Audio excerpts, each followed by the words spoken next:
Dear Admin, magandang araw po sa inyo at sa lahat ng mga tagapakinig ng mga kwentong OFW. Ako po si Emma, isang Canadian citizen at matagal na akong naninirahan dito sa Toronto. Ilang beses ko nang gustong isulat ang kwento ng buhay at pag-ibig na bumago sa akin. Pero sa tuwing sisimulan ko, bumabalik ang lahat ng sakit at alaala.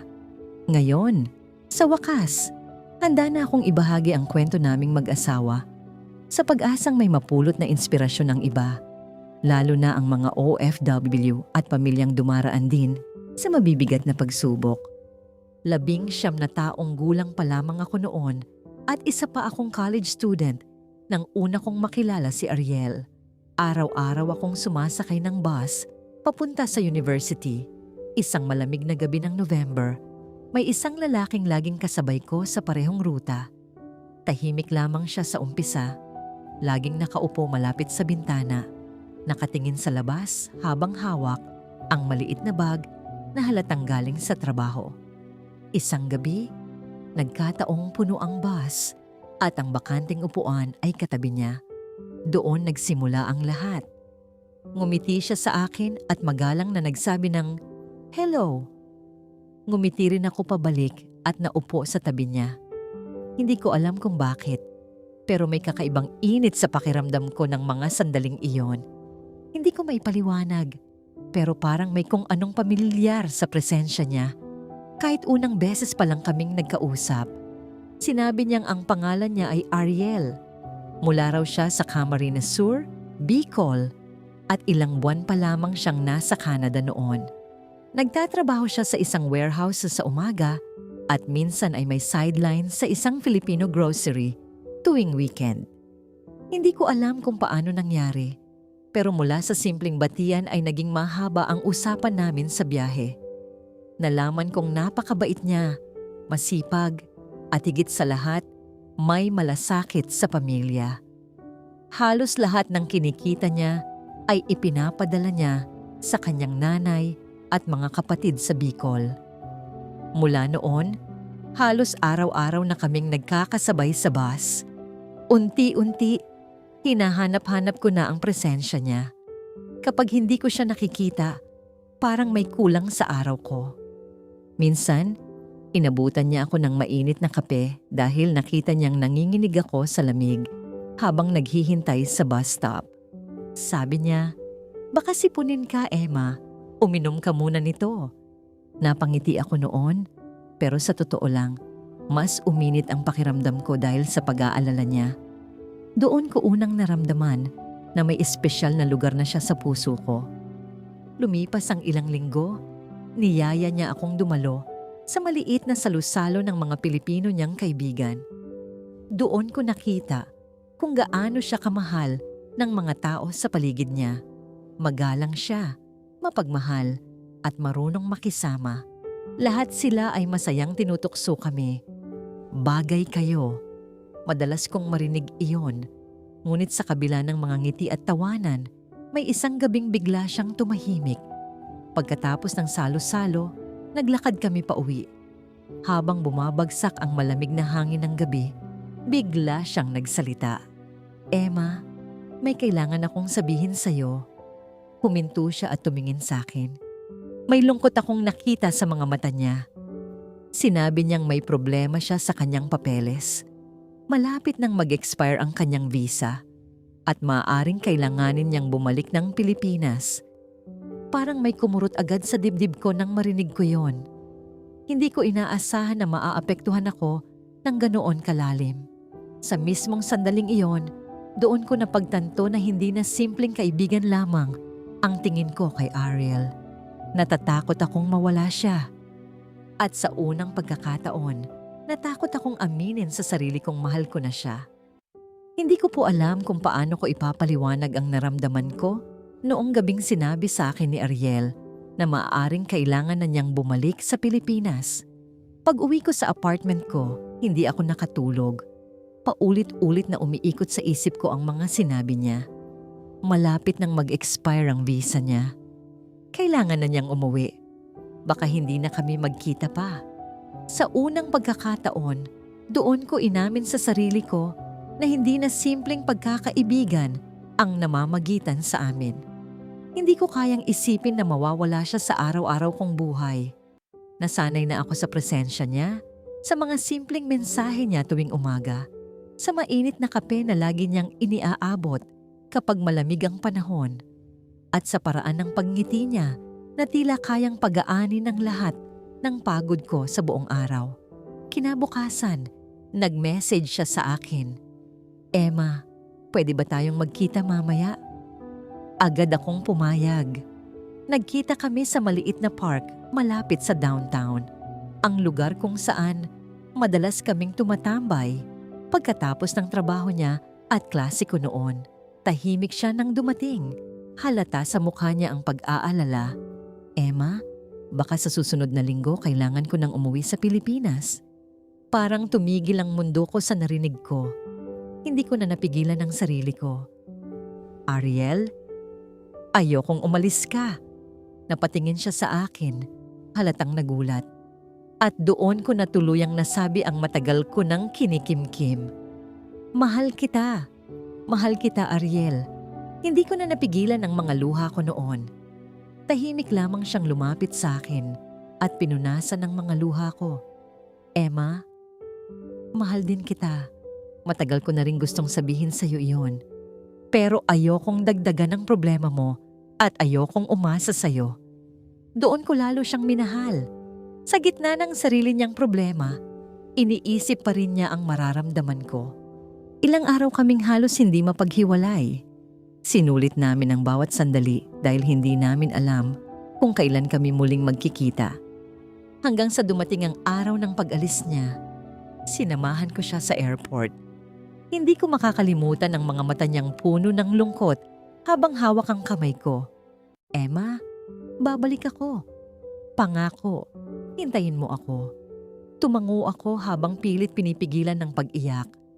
Pero nang tuluyan siyang pumasok sa departure gate, doon na ako bumagsak. Pakiramdam ko, may malaking bahagi ng puso ko ang sumama sa kanya pauwi ng Pilipinas. Lumipas ang mga buwan. Sa kabila ng layo, hindi kami nawalan ng communication. Araw-araw kaming magkausap. Minsan video call, minsan mahahabang chat sa madaling araw. Ikinukwento niya sa akin ang buhay sa Camarines Sur, ang mga palayan, ang probinsyang tahimik, ang simpleng pamumuhay kasama ang kanyang pamilya. Dahil sa mga kwento niya, parang unti-unti ko ring nakilala ang Bicol kahit hindi pa ako nakakarating doon. Isang gabi, habang magka-video call kami, bigla siyang nagsalita. Emma, pwede ba kitang tanungin ng seryoso? Kinabahan ako. Ano yon? Pwede ka bang pumunta dito sa Pilipinas? May gusto akong ipakita sa'yo. Hindi ko na pinag-isipan pa. Pagkalipas ng 2 buwan, bumiyahe ako papuntang Pilipinas. First time kong makarating sa bansa ninyo. At doon nagsimula ang mas malaking kabanata ng buhay naming dalawa. Pagdating ko sa Camarines Sur, sinalubong ako ni Ariel at ng kanyang pamilya. Napakainit ng pagtanggap nila sa akin. Parang matagal na nila akong kilala. Mas lalong lumalim ang pagmamahalan namin habang nasa probinsya ako. At isang gabi, sa ilalim ng maliwanag na buwan at malamig na hangin ng Bicol, hinawakan ni Ariel ang kamay ko. Emma, gusto kitang pakasalan. Hindi ko na napigilan ang pagluha ko. Dahil sa totoo lang, iyon din ang pinapangarap ko. Hanggang ngayon, malinaw pa rin sa alaala ko ang gabing iyon sa Camarines Sur. Tahimik ang paligid. Tanging huni lamang ng mga kuliglig at malamig na simoy ng hangin mula sa mga palayan ang maririnig. Nakaupo kami ni Ariel sa labas ng bahay ng kanyang ina, sa isang mahabang bangkong kahoy na nakaharap sa malawak na bukirin. Tila huminto ang oras nang hawakan niya ang kamay ko at tumingin siya ng diretso sa aking mga mata. Emma, gusto kitang pakasalan. Sa totoo lang, parang naramdaman ko nang sasabihin niya iyon. Pero nang marinig ko mismo mula sa kanyang mga labi, para akong nawalan ng hininga. Napaiyak ako. Hindi dahil sa lungkot, kundi dahil sa sobrang saya. Matagal ko nang alam sa puso ko na si Ariel na ang lalaking gusto kong makasama habang buhay. Sa kabila ng maikling panahon naming magkasama, ramdam ko ang sincerity ng pagmamahal niya at ang kabutihan ng puso niya. Mahina akong tumango habang umiiyak. "Oo, Ariel, pakakasalan kita." Mahigpit niya akong niyakap noon at sa ilalim ng langit ng Bicol, pakiramdam ko ay natagpuan ko na ang tahanan ng puso ko. Mabilis ang mga sumunod na pangyayari. Halos buong pamilya niya ang tumulong sa paghahanda ng aming simpleng kasal. Ang kanyang ina ang nag-asikaso sa pagkain. Ang mga kapatid niya ang tumulong sa dekorasyon ng maliit na chapel sa bayan. Kahit simple lamang, ramdam ko ang pagmamahal ng buong pamilya niya. Pagdating ng araw ng aming kasal, suot ko ang isang simpleng puting bestida na pinatahi pa ng isa niyang tiyahin sa bayan. Si Ariel naman ay nakasuot ng cream na barong. Habang naglalakad ako papunta sa altar, nakita ko siyang nakatingin sa akin nang may luha sa mga mata. Noon ko napagtanto kung gaano kalalim ang pagmamahalan naming dalawa. Sa araw na yon, naging mag-asawa kami. Pagkatapos ng kasal, ilang linggo akong nanatili sa Camarines Sur. Mas lalo kong minahal ang simpleng buhay sa probinsya. Nagigising ako sa tilaok ng manok. Nagkakape kami sa umaga habang nakatanaw sa palayan. Minsan, sumasama ako kay Ariel sa palengke at natutuwa ako kapag ipinapakilala niya ako sa mga kakilala niya. Ito si Emma, asawa ko. Sa tuwing naririnig ko yon, napapangiti ako. Ngunit sa kabila ng saya, kailangan ko ring bumalik sa Canada. Kailangan kong asikasuhin ang mga papeles niya upang makasunod siya sa akin bilang legal na asawa. Iyon ang isa sa pinakamahirap na bahagi ng buhay namin. Bagong kasal pa lamang kami, pero kailangan na naman naming magkalayo. Bumalik ako sa Canada na may mabigat na dibdib. Araw-araw kong inasikaso ang mga dokumento niya. Nagtrabaho ako ng doble upang matiyak na maayos ang sponsorship at visa application niya. Minsan, halos hindi na ako natutulog sa pagod. Pero sa tuwing maiisip ko na ginagawa ko ito para sa kinabukasan naming dalawa, nagkakaroon ako ng lakas. Makalipas ang ilang buwan, dumating ang pinakahihintay naming balita. Approved na ang visa ni Ariel. Hindi ko mapigilan ang pag-iyak ko sa sobrang saya. Agad ko siyang tinawagan. "Ariel, approved na. Makakasama na kita dito." Narinig ko ang saya sa boses niya. "Emma, salamat. Pangako, pagbubutihin ko ang lahat para sa ating dalawa." Pagdating niya sa Canada, pakiramdam ko ay buo na ulit ako. Muli kaming nagsimula. Nagrenta kami ng maliit na apartment sa Toronto. Simple lamang ang bahay namin, pero puno ito ng pangarap. Pareho kaming nagsikap. Nagtrabaho siya sa warehouse sa umaga at minsan ay may extra work pa sa gabi. Ako naman ay nagtuloy sa trabaho ko habang inaasikaso ang aming buhay bilang bagong mag-asawa. Sa unang pagkakataon, ramdam kong nagsisimula nang mabuo ang pamilyang matagal naming pinangarap. At hindi nagtagal, dumating ang pinakamagandang balita sa aming buhay. Buntis ako. Nang sabihin ko yon kay Ariel, niyakap niya ako ng mahigpit at hindi ko napigilang mapaluha nang makita ko ang saya sa kanyang mukha. "Emma, magkakaroon na tayo ng sariling pamilya." Sa sandaling iyon, akala ko wala nang makakasira sa kaligayahan naming dalawa. Hindi ko alam na ang pinakamabigat na pagsubok ay paparating pa lamang. Hindi ko po malilimutan ang mga panahong yon dahil iyon ang isa sa pinakamasayang yugto ng buhay naming mag-asawa. Lumipas ang mga buwan ng pagbubuntis ko ng maayos. Sa bawat check-up, lagi akong sinasamahan ni Ariel kahit pagod siya galing sa trabaho.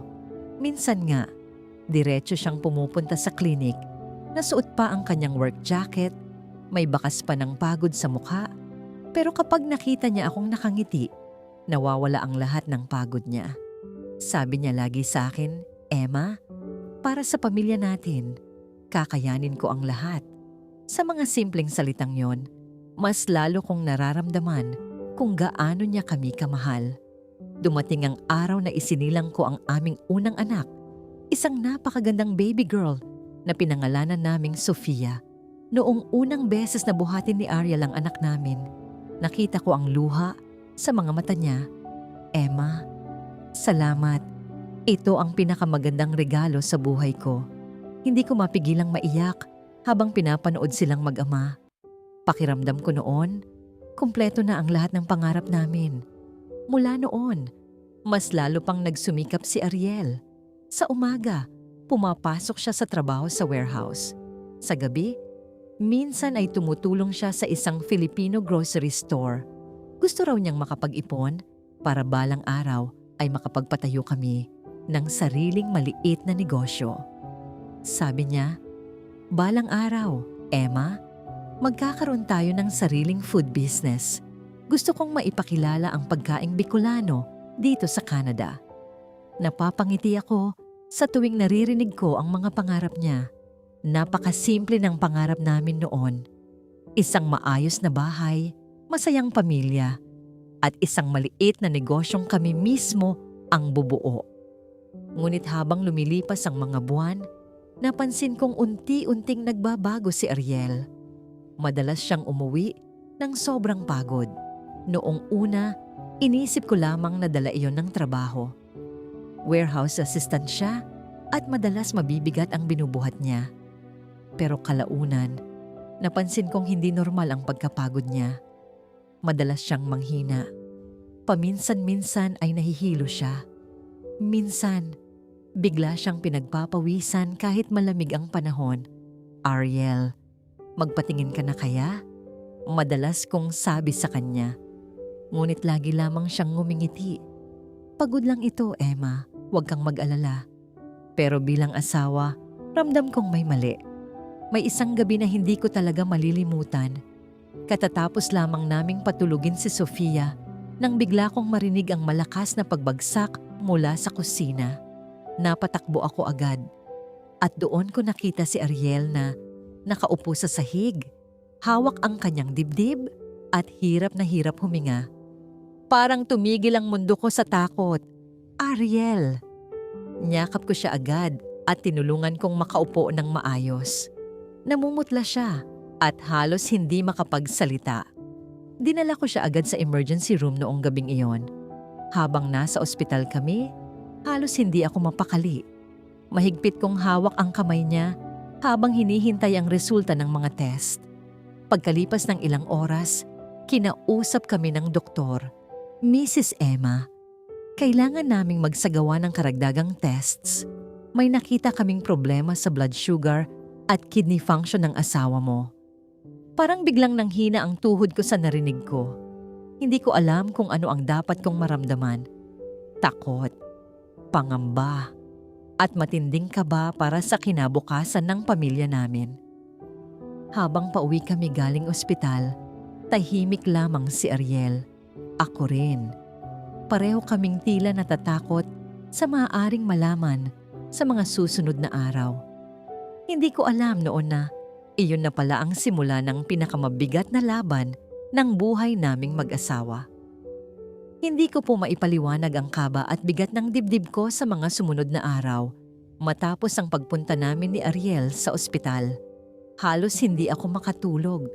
Sa tuwing titingnan ko ang asawa ko habang natutulog sa tabi ko, naiisip ko ang mga sinabi ng doktor tungkol sa blood sugar at kidney function niya. Pilit kong pinatatag ang sarili ko dahil ayokong maramdaman ni Ariel kung gaano ako natatakot. Makalipas ang ilang araw, bumalik kami sa ospital para sa resulta ng mga test. Tahimik lamang kaming magkatabi sa waiting area. Mahigpit ang hawak ko sa kamay niya. Pakiramdam ko, bawat segundo ay napakabigat. Nang tawagin kami ng doktor, sabay kaming pumasok sa consultation room. Doon ko narinig ang balitang hinding-hindi ko makakalimutan. Mrs. Emma, ang asawa mo ay may chronic kidney disease at kailangan na niyang sumailalim sa regular dialysis. Parang biglang umikot ang paligid ko.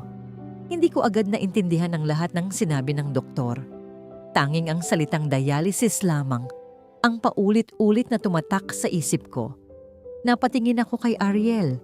Tahimik lamang siya. Wala siyang sinabi. Pero nakita ko sa mga mata niya ang lungkot at takot na pilit niyang itinatago. Paglabas namin ng ospital, ilang minuto kaming nakaupo sa loob ng sasakyan nang walang nagsasalita. Hanggang sa ako ang unang bumasag ng katahimikan. Ariel, kakayanin natin ito. Lumapit siya sa akin at mahigpit akong niyakap. Pasensya ka na, Emma. Hindi ko ginustong mangyari ito. Lalo akong naiyak nang marinig ko yon. Sa halip na sarili niya ang isipin, ako at ang anak namin pa rin ang iniisip niya. Mahal, huwag mong isipin yon. Pamilya tayo. Lalaban tayo. At doon nagsimula ang isa sa pinakamahirap na yugto ng buhay naming mag-anak. 3 beses sa isang linggo kaming pumupunta sa ospital para sa dialysis ni Ariel. Sa bawat session, pinapanood ko siyang nakakabit sa makina ng ilang oras. Sa bawat tunog ng machine, para bang may kumakapit na takot sa dibdib ko. Masakit para sa akin na makita siyang unti-unting nanghihina. Ang dating masigla at laging nakangiting lalaki na minahal ko ay unti-unting nauubos ang lakas. Ngunit kahit ganoon, hindi siya nawalan ng pag-asa. Sa tuwing matatapos ang dialysis, ngingiti pa rin siya sa akin. Emma, magiging okay din ang lahat. Minsan, siya pa ang nagpapalakas ng loob ko. Sa gitna ng lahat ng yon, dumating ang isa pang hindi namin inaasahang balita. Buntis ako. Nang makita ko ang positive result, halo-halong emosyon ang naramdaman ko. Masaya, pero natatakot. Paano kung lalong lumala ang kondisyon ni Ariel? Paano namin kakayanin ang lahat? Nang sabihin ko sa kanya, napaluha siya. Hindi dahil sa lungkot, kundi dahil sa saya. Magkakaroon ng kapatid si Sofia, isa na namang biyaya. Sa kabila ng sakit niya, nakita ko sa mga mata niya ang panibagong dahilan para lumaban. Mula noon, mas lalo niyang pinilit na maging matatag. Sinusunod niya ang lahat ng bilin ng doktor. Mahigpit ang diet niya. Bawal ang maraming pagkain. Bawal ang sobrang pagod. Ngunit bilang asawa, ramdam kong hindi iyon sapat para mawala ang pangamba ko. May mga gabi na nagigising ako at nakikita ko siyang gising pa rin, nakatingin sa kisame. Parang malalim ang iniisip. Isang gabi, mahina niyang sinabi sa akin, Emma, paano kung hindi ko makitang lumaki ang mga anak natin? Parang pinunit ang puso ko sa narinig ko. Agad kong hinawakan ang kamay niya. Huwag mong sabihin yan. Makikita mo silang lumaki. Makakasama pa natin sila ng matagal. Pero sa kaibuturan ng puso ko, natatakot akong baka hindi ko kayang tuparin ang mga salitang yon. Sa gitna po ng pinakamabigat na pagsubok na pinagdaraanan namin, dumating ang isang bagong biyaya na muling nagbigay liwanag sa aming pamilya. Ipinanganak ko ang aming pangalawang anak, isang malusog na baby girl na pinangalanan naming Mia. Noong unang beses siyang makita ni Ariel, kahit pagod siya galing sa dialysis, agad siyang napangiti. Kitang-kita ko ang saya sa mga mata niya habang marahan niyang hinahaplos ang maliit na kamay ng aming anak. Emma, lalaban ako para sa inyo, para sa mga bata. Mahina niyang sabi sa akin. Sa mga sandaling yon, naniwala akong malalampasan namin ang lahat. Sa kabila ng sakit niya, pilit niyang ginagampanan ang pagiging ama at asawa. Kahit may mga araw na halos wala na siyang lakas, pinipilit pa rin niyang buhatin si Sofia at titigan si Mia habang natutulog. Minsan, nahuhuli ko siyang nakatingin lang sa mga anak namin ng matagal. Parang iniukit niya sa puso niya ang bawat sandali. Dahil siguro sa kaibuturan niya, ramdam na rin niyang may mabigat pa kaming haharapin. Lumipas ang mga buwan. Nagpatuloy ang dialysis niya ng 3 beses bawat linggo. Unti-unti kong napansin na mas lalo siyang pumapayat, mas mabilis siyang mapagod, mas madalas siyang nahihilo. May mga araw na hindi na siya makatayo ng maayos. Kahit simpleng pag-akyat ng hagdan ay hinihingal na siya. Isang gabi, habang pinapatulog ko si Mia, narinig ko ang malakas na pag-ubo ni Ariel mula sa sala. Paglabas ko, nakita ko siyang nakaupo sa sofa, namumutla at pinagpapawisan. "Mahal, okay ka lang?" Agad ko siyang nilapitan. Ngumiti lamang siya, pero halata ang sakit sa mukha niya. "Pagod lang ito, Emma. Pero bilang asawa, alam kong hindi na yon simpleng pagod." Kinabukasan, bumalik kami sa doktor. Pagkatapos ng ilang tests, kinausap kami ng specialist. "Mrs. Emma, hindi maganda ang response ng kidneys niya. Kailangan na nating pag-usapan ang posibilidad ng kidney transplant." Parang biglang nanlamig ang buong katawan ko. Transplant. Napakalaking salita. Napakalaking proseso. At higit sa lahat, napakalaking panganib. Napatingin ako kay Ariel. Tahimik lamang siya. Ngunit sa pagkakataong yon, nakita ko ang takot sa mga mata niya. Pag-uwi namin, matagal kaming tahimik. Nakaupo lamang kami sa gilid ng kama habang natutulog ang mga bata. Hanggang sa bigla niyang hinawakan ng kamay ko. "Emma, kung may mangyari sa akin, alagaan mo ang mga anak natin." Agad akong napaiyak. "Huwag mong sabihin iyan. Wala akong gustong marinig na ganyan."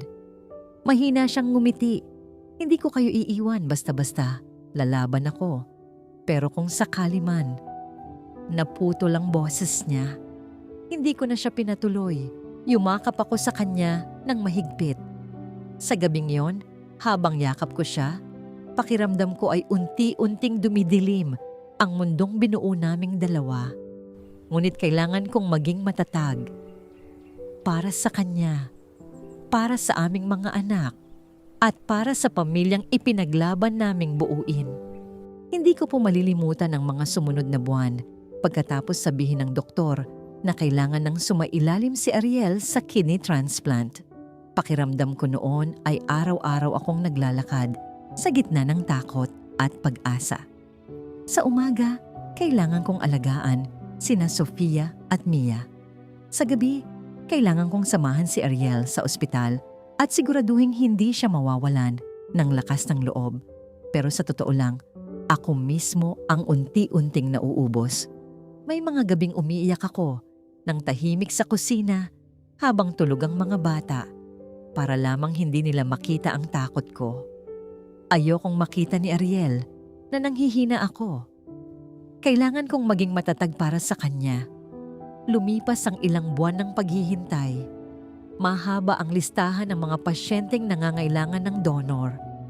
Minsan, halos mawalan na kami ng pag-asa. Ngunit isang madaling araw, habang pinapatulog ko si Mia, biglang tumunog ang cellphone ni Ariel. Ang ospital iyon. May available ng kidney para sa kanya. Nanginginig ang mga kamay ko habang nakatingin sa kanya. Hindi ko alam kung matutuwa ba ako o mas matatakot. Agad kaming naghanda at dumiretso sa ospital. Sa buong biyahe, mahigpit kong hawak ang kamay niya. Tahimik lang kaming dalawa. Pareho naming alam na ito ang pinakamahalagang laban ng buhay niya. Pagdating namin sa ospital, mabilis ang mga sumunod na pangyayari. Dinala siya sa preparation room. Pinaalalahanan kami ng doktor tungkol sa mga risk. "Mrs. Emma, successful man ang transplant, kailangan pa rin nating bantayan kung tatanggapin ng katawan niya ang bagong kidney." Tumango lamang ako. Pero sa loob-loob ko, gusto kong sumigaw sa sobrang kaba. Bago siya ipasok sa operating room, hinawakan niya ang mukha ko. "Emma, mahal na mahal kita. Kapag lumabas ako rito, gusto kong magsimula ulit tayo. Mas masayang buhay, mas maraming oras sa mga bata, at iyong pangarap nating maliit na food business." Hindi ko na napigilan ng luha ko. "Lalabas ka rito. Pangako, sabay nating bubuuin ang mga pangarap na yon. Hinawakan niya ang kamay ko at hinalikan ito bago siya tuluyang ipasok sa operating room. Iyon ang pinakamahabang oras ng buhay ko. Halos 4 na oras akong nakaupo sa waiting area. Paulit-ulit akong nagdarasal. Paulit-ulit kong tinitingnan ang pinto. Bawat segundo ay parang 1 taon. Hanggang sa lumabas ang doktor, Mrs. Emma. Successful ang operation.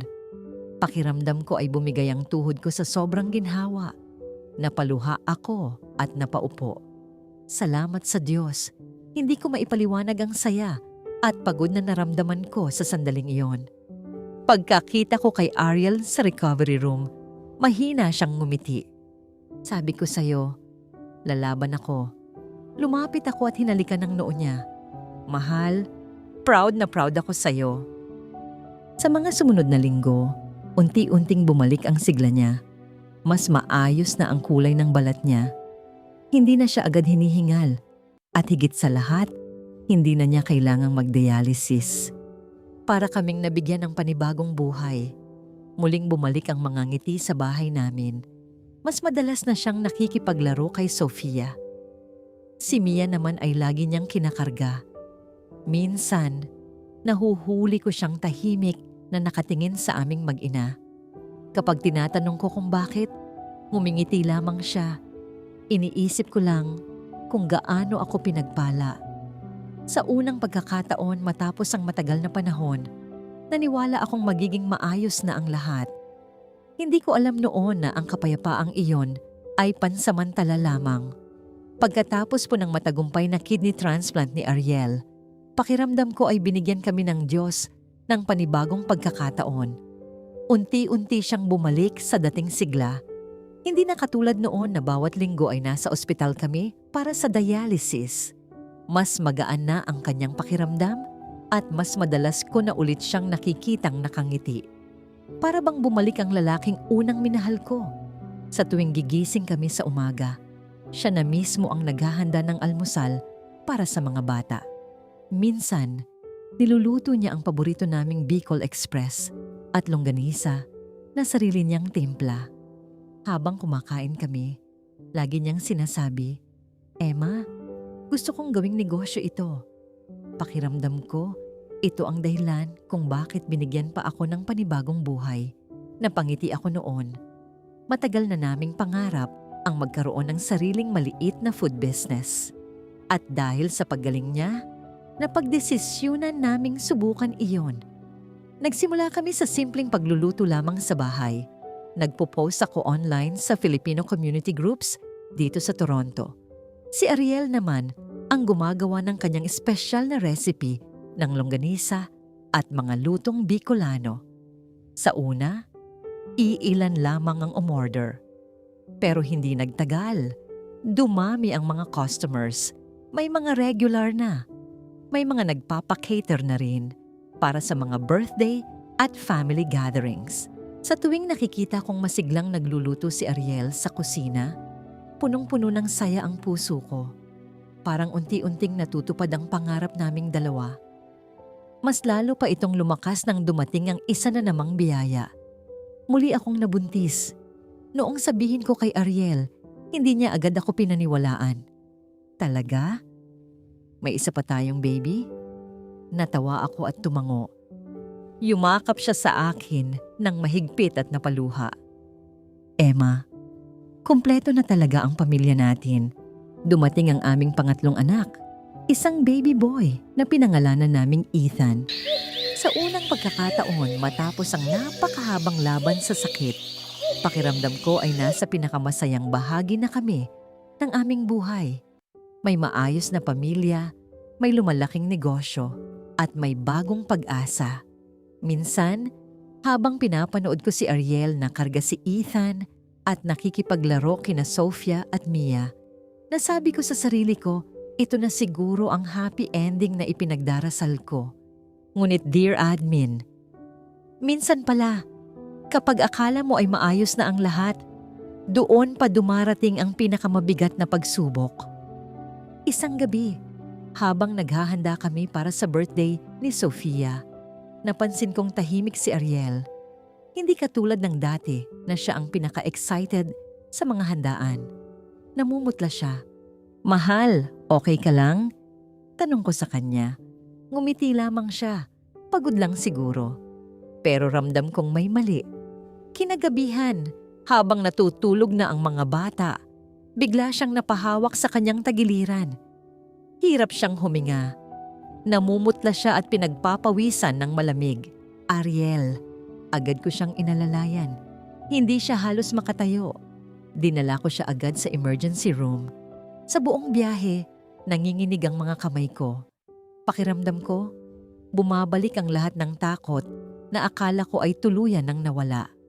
Pagdating sa ospital, agad siyang dinala sa emergency unit. Pagkalipas ng ilang oras, lumabas ang doktor. "Mrs. Emma, kailangan naming i-confine ang asawa mo. May nakita kaming komplikasyon sa kidney at posibleng naapektuhan na rin ang kanyang liver." Parang biglang nawala ang lahat ng lakas ko. Hindi ko alam kung paano ko haharapin ang panibagong unos na yon. Ang masakit, akala ko, tapos na kami sa laban. Hindi ko alam na ang pinakamabigat na yugto ng kwento namin ay paparating pa lamang. Hindi ko po maipaliwanag ang takot na naramdaman ko noong gabing muling na-confine si Ariel. Habang nakahiga siya sa hospital bed, nakakabit sa mga tubo at monitor, para akong bumalik sa pinakamasakit na mga panahong pinagdaanan namin noon. Akala ko, tapos na kami sa laban. Akala ko, pagkatapos ng transplant, unti-unti nang magiging maayos ang lahat. Pero mali ako. Mas mabigat pala ang susunod. Ilang araw siyang nanatili sa ospital para sa mas malalim na pagsusuri. Araw-araw, pagkatapos kong maihatid ang mga bata sa school, diretso ako sa ospital. Minsan, si Sofia pa mismo ang nagtatanong sa akin, "Mommy, kailan po uuwi si Daddy?" Sa bawat tanong ng anak ko, pakiramdam ko ay may kumakalas na bahagi ng puso ko.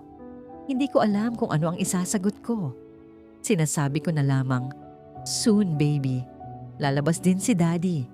Pero sa totoo lang, ako mismo ay hindi sigurado. Makalipas ang ilang araw, kinausap ako ng doktor nang kami lamang dalawa.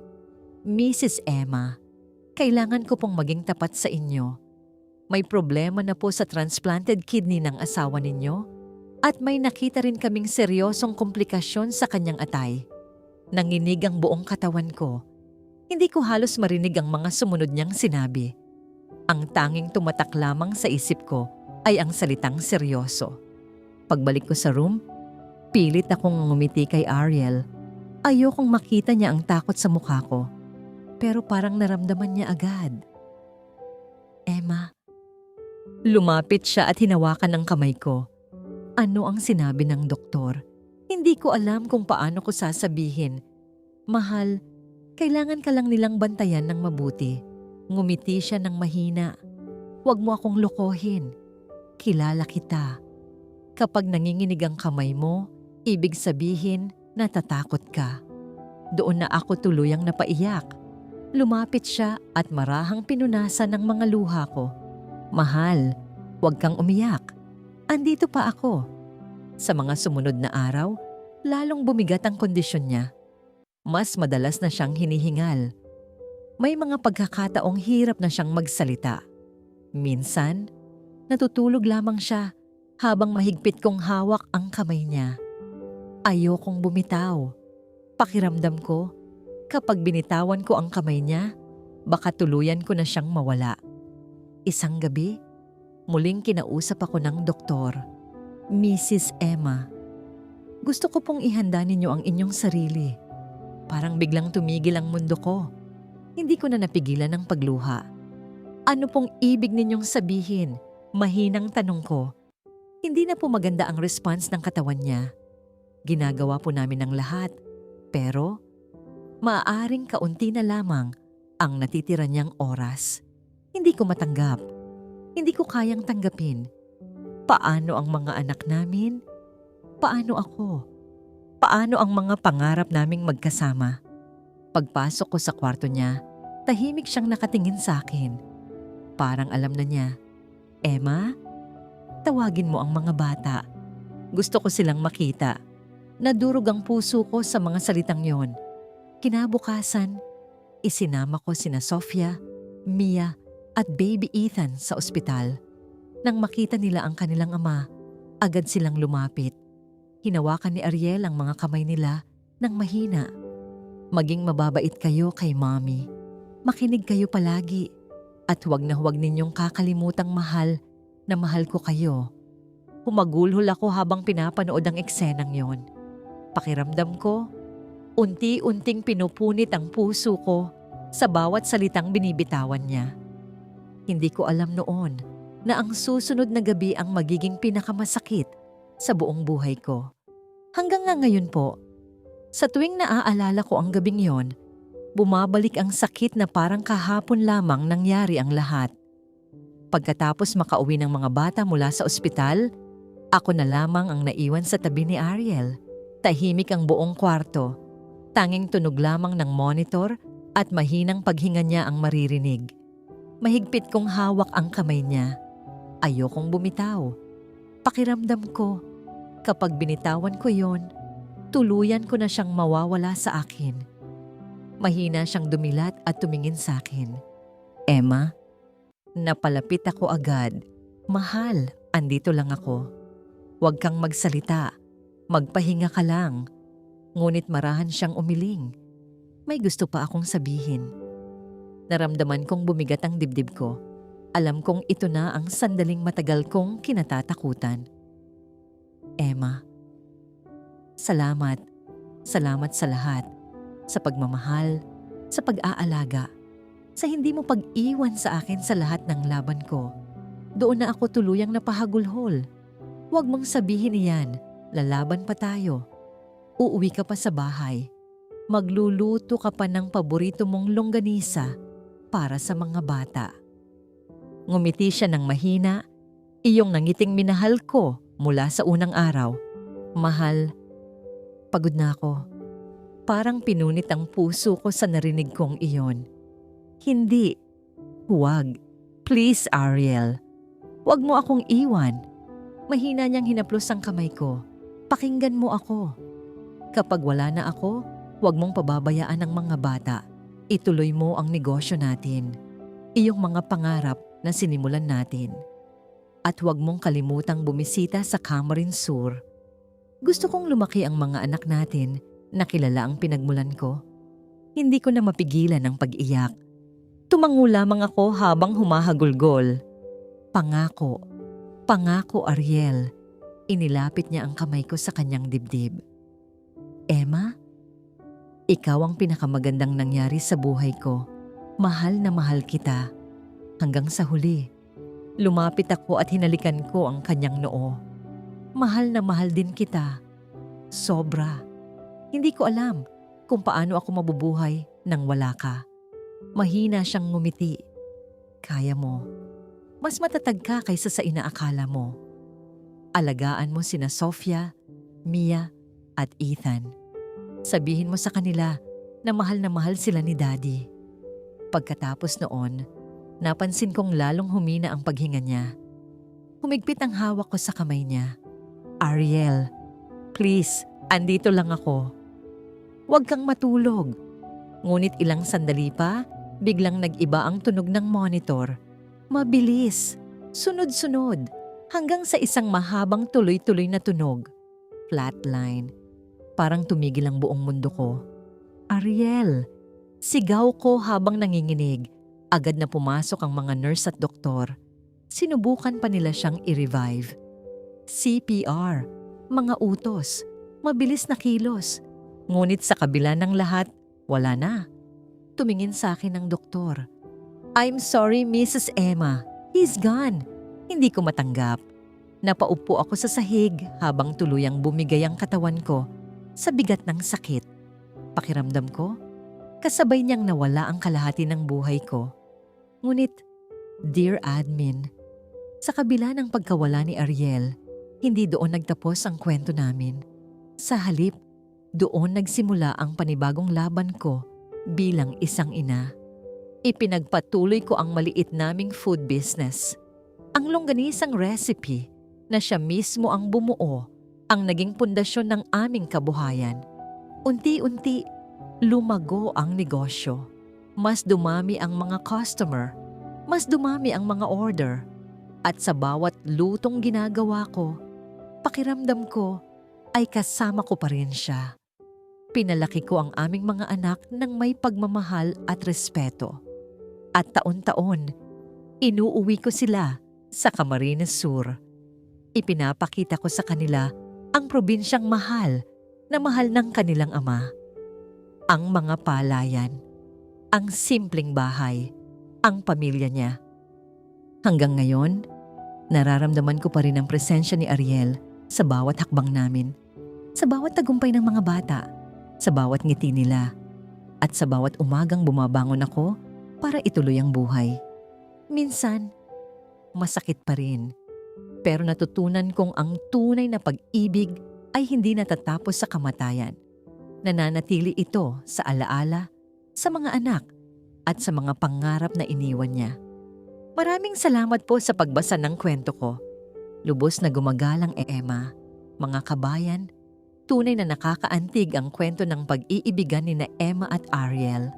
Sa kabila ng layo, sakit, at napakaraming pagsubok na kanilang pinagdaanan, nanatiling matatag ang kanilang pagmamahalan hanggang sa huling sandali. Ipinakita ng kwentong ito na ang tunay na pag-ibig ay hindi lamang nasusukat sa masasayang alaala, kundi sa pananatili sa tabi ng taong mahal mo sa panahon ng pinakamabigat na laban.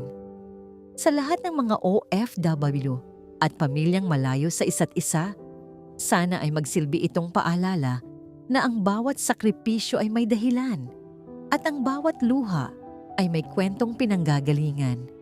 Para kay Emma, saludo kami sa iyong katatagan at sa pagpapatuloy mo ng buhay para sa inyong mga anak.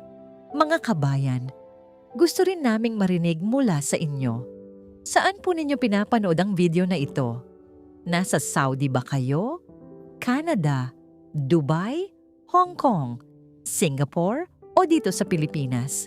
At kung gusto ninyo ng isa pang kwentong siguradong kakapit sa damdamin, panoorin ninyo ang isa pa nating video na may pamagat na Pinay OFW sa Saudi, binayaran ng amo para magkaanak.